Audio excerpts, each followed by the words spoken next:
Habari za wakati huu. Karibu katika Mpae Media. Leo tunaangazia taarifa ambayo imezua mjadala mkubwa nchini Tanzania baada ya kusambaa kwa hati kuwa taarifa kwa umma ya kujiuzuru kwa makamu wa rais wa Jamhuri ya Muungano wa Tanzania, Balozi Dr. Emmanuel John Nchimbi. Kwanza tunawaomba watazamaji wetu kuangalia kwa makini hati hii tunayoiweka kwenye skrini. Na ina kichwa cha habari kisemacho taarifa kwa umma. Kwa ufupi, taarifa hiyo imeeleza kwamba tarehe 25 Agosti 2026, Dr. Nchimbi alimwandikia Rais wa Jamhuri ya Muungano wa Tanzania Dr. Samia Suluhu Hassan akieleza uamuzi wake wa kujiuzuru nafasi ya umakamu wa rais. Katika taarifa hiyo, anaeleza pia kwamba uamuzi huo unahusishwa na masharti ya ibara ya 50 kifungu cha pili C ikisomwa pamoja na ibara ya 149 kifungu cha pili ya katiba, na kwamba kujiuzuru huko kunaanzia tarehe 4 Septemba 2026.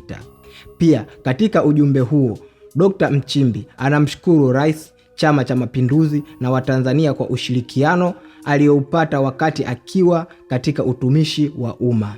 Hayo ndiyo mafupi yaliyomo kwenye taarifa hii tunayoiona. Sasa swali kubwa ambalo watazamaji wengi wanajiuliza ni, baada ya nafasi ya makamu wa rais kuwa wazi, katiba inasemaje? Nani anampata makamu wa rais mwingine? Na utaratibu huo upoje? Kwa mujibu wa ibara ya 50 kifungu cha 4 ya katiba ya Jamhuri ya Muungano wa Tanzania inasema, endapo nafasi ya makamu wa rais itakuwa wazi kwa sababu za kujiuzuru au kifo, rais anatakiwa kumteua mtu mwingine kuwa makamu wa rais mapema iwezekanavyo, na kwa vyovyote vile ndani ya siku zisizozidi 14 baada ya nafasi hiyo kuwa wazi.